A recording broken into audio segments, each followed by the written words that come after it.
Bonjour à tous, aujourd'hui on va vous parler du sport et du ramadan, donc les questions les plus fréquentes qu'on peut se poser pour ceux qui pratiquent le ramadan et qui font une activité physique ou qui aimeraient faire une activité physique.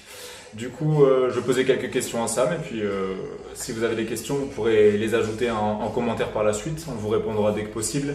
Donc la première question Sam, c'est à quel moment s'entraîner quel est le moment optimal pour s'entraîner durant le ramadan? Ok, avant de commencer, je dirais bonjour à toutes et à tous. Alors, pour s'entraîner pendant le mois de Ramadan, généralement, il faut le faire 2 heures après les repas. Soit vous le faites juste après la rupture, donc 2 heures après la rupture, ou bien le matin quand vous vous réveillez. Donc vous êtes encore tout frais, vous avez de l'énergie, là vous pouvez vous entraîner. Donc tu préconises toujours après les repas. Voilà, après les repas. Ça marche. Voilà. Ça marche. Donc deuxième question, à quelle intensité tu conseillerais de s'entraîner toujours pendant le ramadan en fait? Alors, puisque pendant la journée, on est un peu fatigué, on est déshydraté, on peut pas manger, donc mieux vaut aller mollo. On sait qu'on écoute son corps. Si vraiment vous sentez que vous êtes très très fatigué, vous êtes à bout de souffle, vous arrêtez. Donc ça vaut pas la peine de forcer. Donc chaque personne doit adapter en fonction de son ressenti. Voilà, Il n'y a pas de règle. Ouais. Voilà, tout à fait. Ouais, donc écoutez vraiment votre corps pour éviter le risque de blessure, etc. Tout à fait. Jamais. Autre question, c'est la répartition et le contenu des repas. Donc idéalement, combien de repas on devrait faire pendant la période de non-jeûne en fait? Alors, ça dépend des personnes. Moi, si je prends mon exemple par exemple, à la rupture, quand on coupe le jeûne, généralement, c'est un bol de soupe, du pain, et puis après derrière, je peux manger de la viande, de la salade, et parfois, pourquoi pas des frites. Allez, on va se faire traiter. Ouais, mais après, bon, c'est un bon repas, et puis après derrière, des fruits, et surtout, boire beaucoup, beaucoup, beaucoup d'eau. Après, généralement, c'est vers 21h jusqu'à 22h, 23h. Voilà, c'est les fruits, on mange un peu. Et puis après, après, c'est à 4h du matin où on peut se lever. Là, c'est très, très important. Il y a beaucoup de gens qui sautent cette étape-là. Et c'est vraiment important parce que c'est à ce moment-là qu'on va remplir les réserves pour pouvoir tenir la journée. Donc, c'est vraiment les repas, c'est donc après la rupture. Tu peux couper les jeûnes, manger, et puis après il y a les repas, on peut dire par exemple, ça c'est le petit déjeuner, après il y a les repas, donc le déjeuner qui est plus consistant, et puis après il y a l'autre repas à 4h du matin pour pouvoir tenir la journée. Ok, donc un repas vers 21h, 22h, Voilà. à partir du moment où on est autorisé à manger, Tout à fait. et juste avant la période de jeûne, donc vers 4h. Voilà, c'est ça. C'est ça.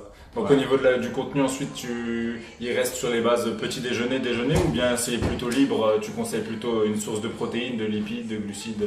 Voilà, après généralement, parce que le soir on a faim, on est fatigué, il n'y a plus rien dans les réserves, là vous pouvez manger. Bon, quand on dit manger aussi, c'est pas manger n'importe quoi, vraiment favoriser tout ce qui est féculent, tout ce qui est viande maigre, et puis après aussi tout ce qui est fruits, il faut aussi, donc c'est riche en fibres, ça vous permet aussi d'avoir cette sensation de satiété.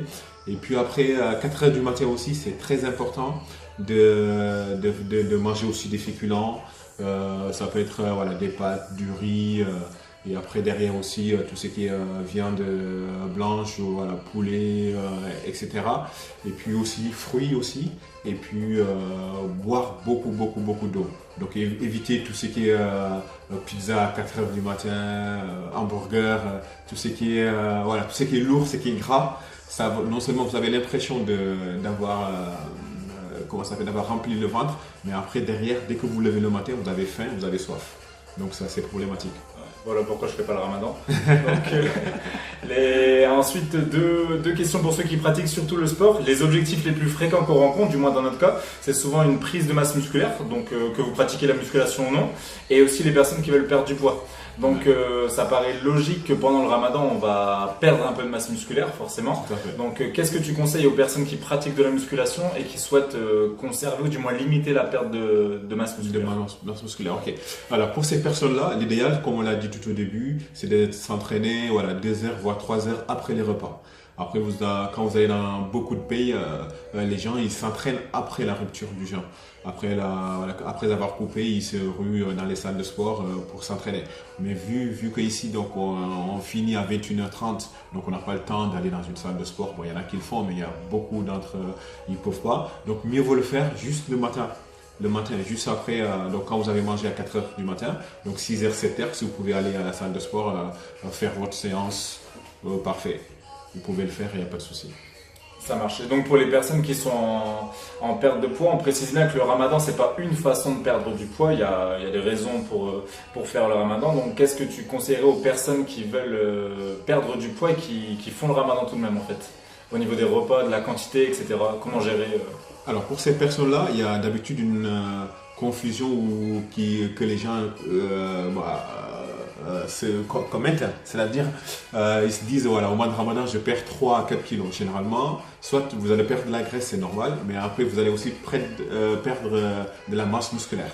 Okay. Donc pour ces gens-là, si tu veux perdre du poids, tu peux toujours faire ton sport, comme je l'ai dit, donc le matin après avoir mangé, tu cours, mais on va s'attendre à être fatigué parce que voilà, on va se déshydrater derrière et puis on n'aura pas de l'eau, on peut pas boire, donc forcément c'est problématique. C'est pourquoi il faut toujours s'écouter et puis voir si vous pouvez faire, si par exemple d'habitude vous avez tendance à courir 30 minutes d'affilée. Faites un petit 10 minutes pour voir les ressentis derrière. Si ça vous permet de tenir après toute la journée. Voilà, et puis au fur et à mesure, essayez d'augmenter le temps. Mais sinon, si vous avez l'habitude de faire 1 heure de footing et puis vous voulez faire les 1 heure, c'est sûr derrière, pour tenir toute la journée, ça va être très très il faut anticiper et voilà, évaluer les réserves d'énergie. Tout à fait. Ça marche. Bon, du coup, c'est les questions principales, je pense. Qu'on rencontre. Donc, comme je le disais tout à l'heure, si vous avez des questions supplémentaires, vous pouvez les laisser en commentaire, on vous répondra directement. Et puis, on vous dit à très vite pour une prochaine vidéo. Allez, ciao. Ciao. Bon courage.